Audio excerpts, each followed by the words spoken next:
Well, it's good to be back in Tucson. Can we just all agree that our future is bright with leadership like Orlando? Give him a big shout out. Truly grateful. Also, it's a privilege to be here with someone I went into the 2006 class of the United States Congress with Gabby Giffords. And Gabby Giffords is saving lives across this country, the work she's doing, and we owe her a deep debt of gratitude. Good to be back with Senator Mark Kelly. This guy has had one day off in the last 9 weeks. He is out there across the country doing this. Last Saturday, I had the privilege to be with him at Window Rock and an invitation to be on the Navajo Nation, and I am grateful for that. Glad to be on a ticket with Vice President Harris and myself, who understand that tribal sovereignty is the law of the land, and to honor that self-determination is a core principle. I think you saw him earlier. Another guy got to serve in Congress, but I want to be very clear. Whether it was helping get the Affordable Care Act passed through Congress or protecting our health every day, Javier Becerra is a champion of the health of this country. And I saved my final thanks. I'm a Minnesotan. It snowed this weekend, people, so you know. So I'm sitting here thinking it is Saturday afternoon on a beautiful day, and you came here because you love America. Thank you.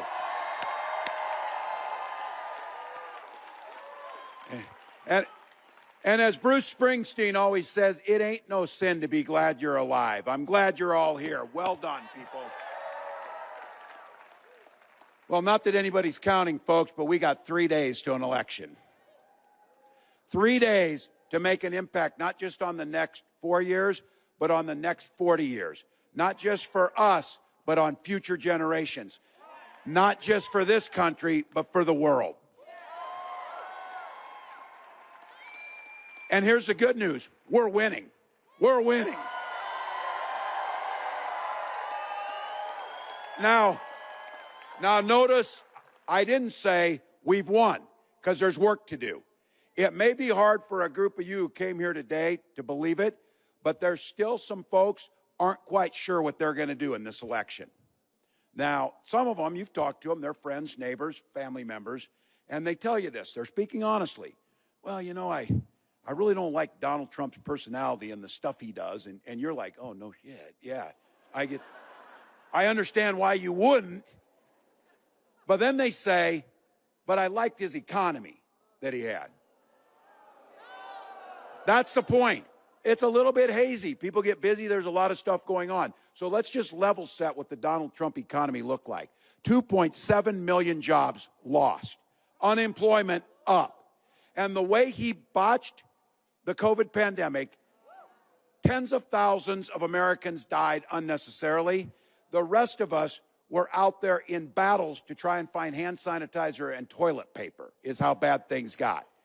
So if you think back, that economy that they liked, if you were a billionaire or a millionaire, you might have liked it because you got a tax cut. The rest of us got squat during that time, because that's how Donald Trump thinks. He doesn't spend time thinking about ways to improve your life. In fact, he doesn't spend any time thinking about you. I saw something every day with this guy, but I saw something that was very telling. You know, on your phone, you got your lock screen where your puppy's on there, or your kids, or your car, for some of us, I'll admit, you know. You get that on there? Not Donald Trump. He's got a picture of himself on there. It's true. That ought to tell you where he's at. Now, look, I understand 72 hours is going to have a big impact. We've got work to do yet. This thing is not decided, and it's going to be close. You know it better than anybody. This thing very well could be won in the state of Arizona. So if you're stressed and you turn it on and you're on the polar coaster, oh, we're winning, oh, we're losing, oh, we're winning, or you're getting the 15,000 emails to send money and things, do some of those. You don't have to do them all, but give on some of those. But the remedy to this is very simple. Go out and vote for Kamala Harris for president.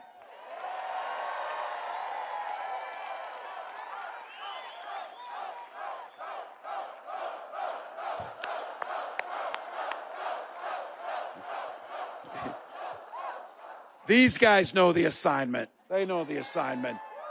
Look, how many of you have voted? All right, it works wonders. And if you voted, you need to take somebody else. And instead of wringing your hands, ring the doorbells. Ring the doorbells to people.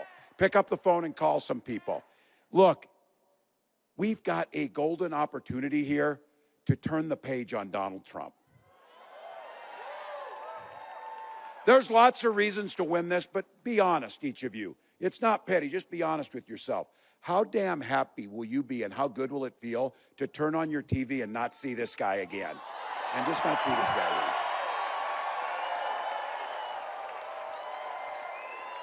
again. And how great will the alternative be when we have a new generation of leadership in a President Kamala Harris? Look, it's about getting things done. Here in Arizona, created 370,000 jobs under the Biden-Harris administration. She's offering a new way forward. And you saw it, and the world saw it on Tuesday night. That is how a president talks standing in the ellipse on the National Mall. She talked about being a president for all. She talked about bringing in different voices. And she said on the first day in the White House, she will go in there with a to-do list to improve your lives, not an enemies list to go after those who disagree.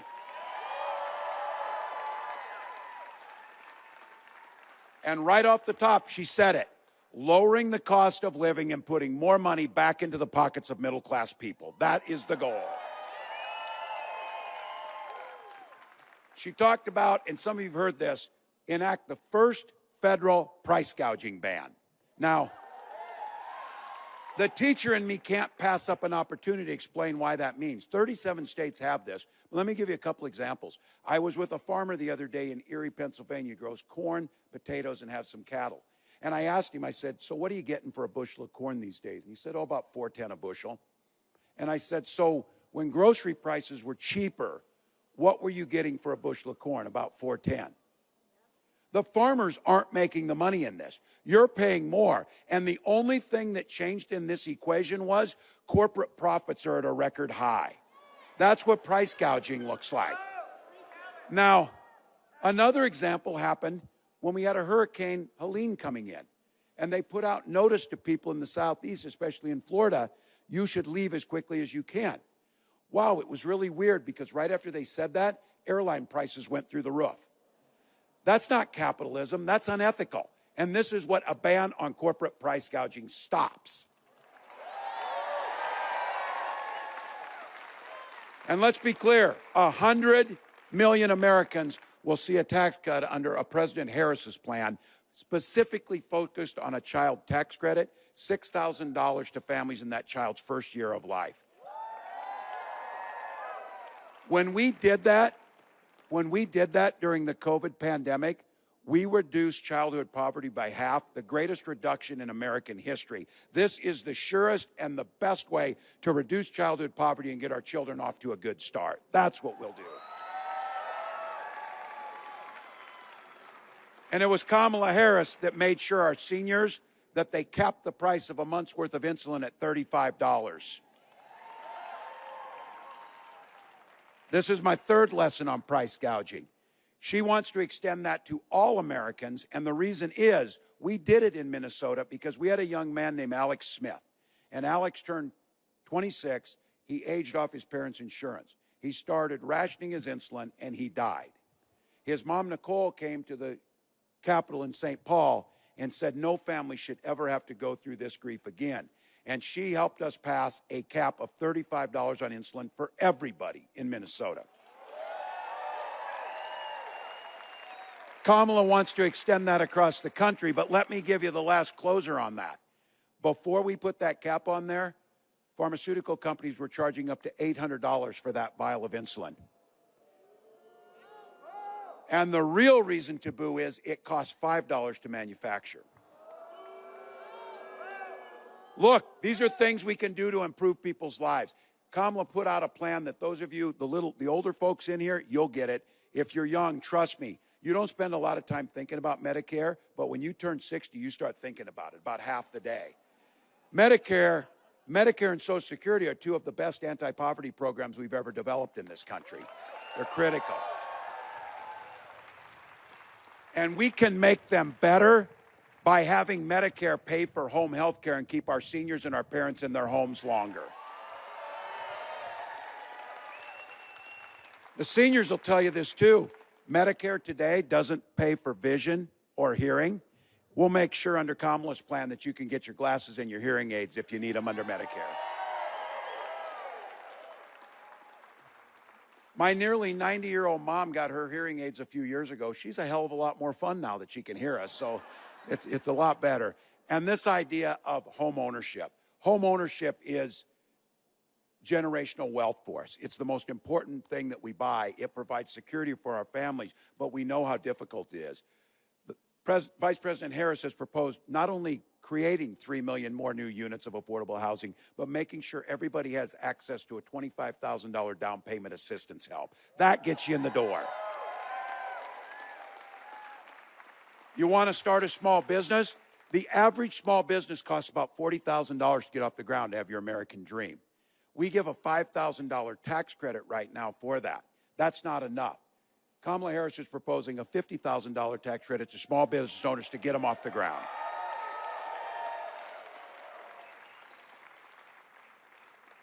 Now, that's a bit of our plan, and it's not a concept of a plan, it's a real plan. And when asked, how will we pay for this? For starters, we can have Donald Trump pay his federal tax for a change.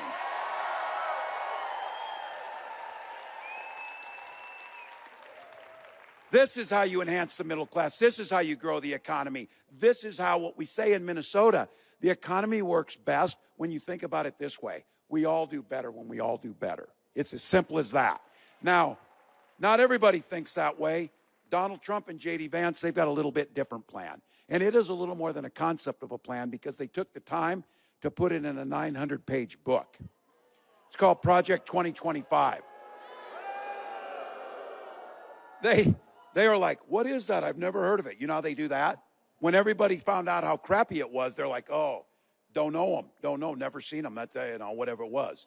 They know exactly what they did. I coached football long enough to know you draw up a playbook, you're going to run the plays that are in it.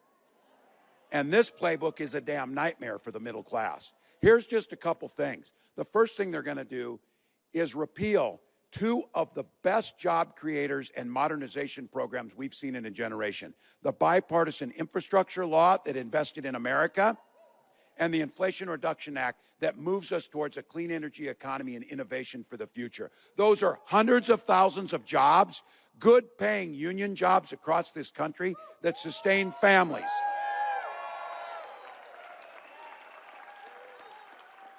They want to repeal them. Now, you would have thought, and here's nearly 80 years on Earth, and being this genius, what he called himself, a stable genius, and he went to the Wharton School, which is what he tells us, you would have thought he would have learned what a damn tariff was by now. Because Donald Trump is out there saying, oh, we'll put a tariff on all this stuff, and the Chinese will pay for it. No one buys that. Because what we know and the economists know is when you put a tariff on it, and companies like Back & Decker and Columbia and others said this week, we will simply raise prices. You will end up paying 20% more or $4,000 a year. That's what it'll mean. So look, I think especially here in Arizona, you remember when the Republican Party used to talk about freedom, they meant it. This guy is not John McCain's Republican Party. He is not. He means government should have the freedom to be in your exam room, to be in your bedroom, to tell you what books to read and make those decisions.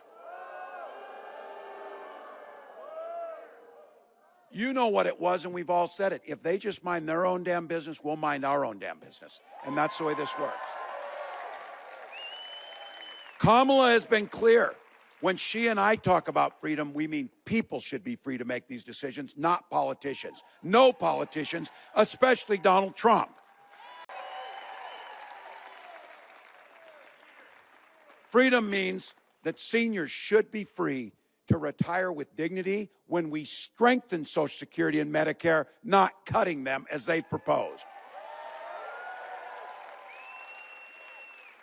And you know it in Arizona, and Gabby Giffords talks about it, the freedom to send our little ones to school without being shot dead in their classrooms. And don't take the bait on this. I know guns. Many of you here know them. I'm a veteran. I'm a hunter. I'm a gun owner. Kamala's a gun owner. We understand that you can stand up and protect the Second Amendment while also upholding our first responsibility, protecting our children. Protecting our children.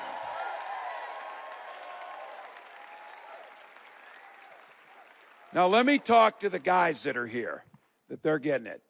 For a moment, just think about those women in your life who you love, your mother, sister, partners, wives, neighbors, those people, daughters that we all have. Think about them. Think about them in your life. Because of what Donald Trump did, he appointed 3 Supreme Court justices who took away 52 years of protections so that those women in your life now have fewer rights than their mothers and grandmothers had.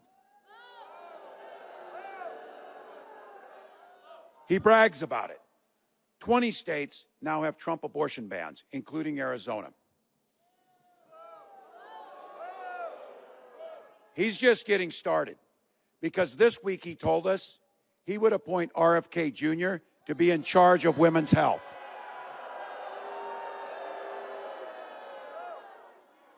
He said, Donald said that if you're a woman, he'll be your protector.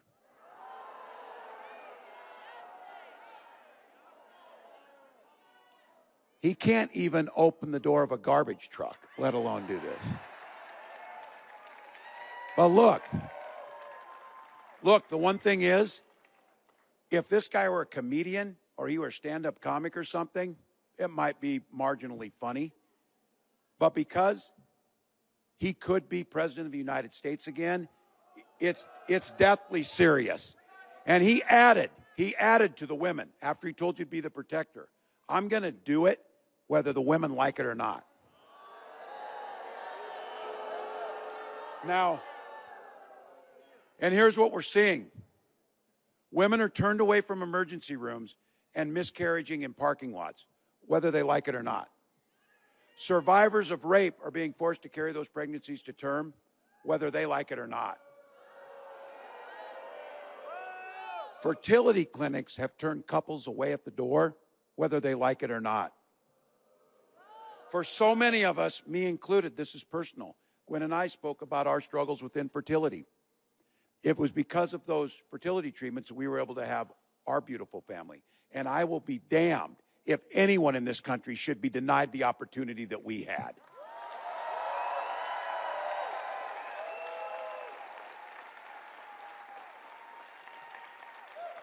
So when we win back the House of Representatives,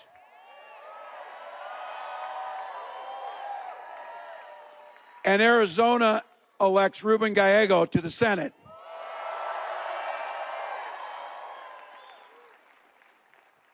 and we pass the restoration of reproductive freedoms,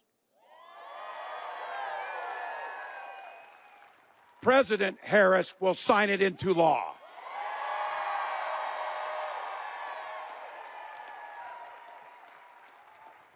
Some of this stuff is pretty simple. The mind your own damn business. We all do better and we all do better. The other one is Kamala and I have a pretty simple principle here. We simply trust women. And that fixes a lot of it.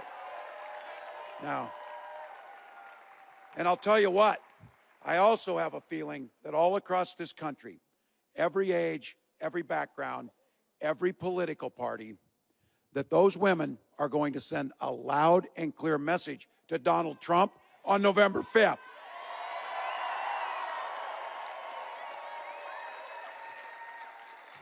Whether he likes it or not.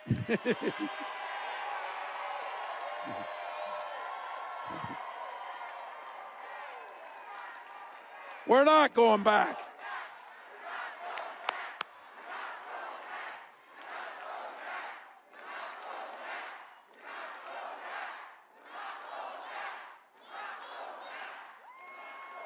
Arizona, I'm here on behalf of Kamala Harris and myself to humbly ask you for your vote and the work over the next 72 hours to get this done.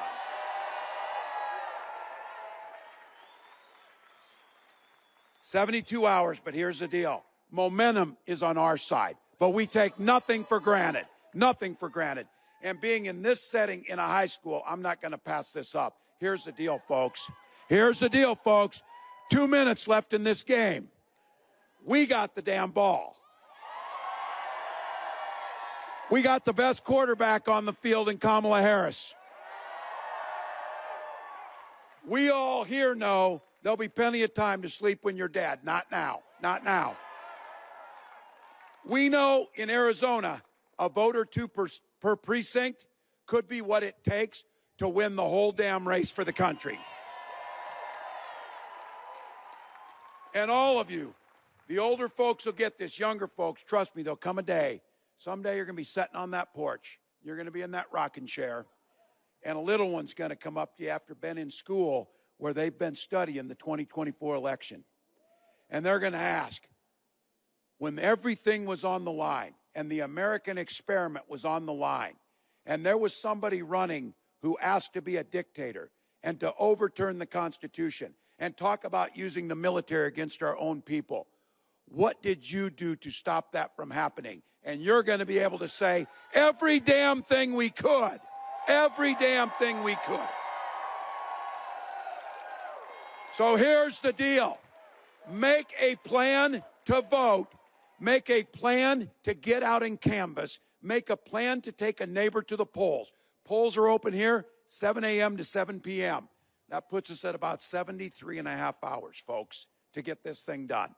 If you still have a mail-in ballot, get it in the drop box. Look, don't wait. iwillvote.com/AZ to find your polling place. When can you ever imagine having 75 hours to make an impact on the planet for generations to come? To make an impact to uphold decency and kindness and show grace to your neighbors? When can we tackle our biggest problems? Income inequality, making sure women have reproductive rights and autonomy over their own bodies, and addressing things like climate change. It's ours to do.